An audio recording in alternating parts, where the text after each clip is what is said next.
অনুযায়ী সমস্ত জনসাধারণকে জানানো যাচ্ছে যে আজ থেকে মোটরসাইকেলের উপর অর্থাৎ আজ কাল পরশু এই 3 দিন মোটরসাইকেলের উপর নির্দিষ্ট কিছু বিধিনিষেধ আরোপ রয়েছে।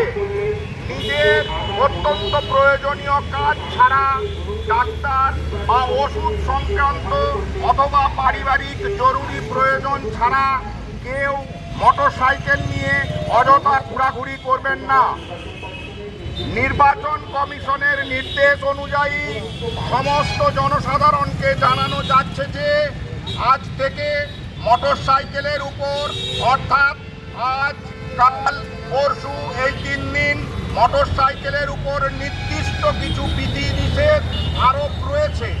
নিজের অত্যন্ত প্রয়োজনীয় কাজ ছাড়া ডাক্তার বা ওষুধ সংক্রান্ত অথবা পারিবারিক জরুরি প্রয়োজন ছাড়া কেউ মোটরসাইকেল নিয়ে অযথা ঘোরাঘুরি করবেন না।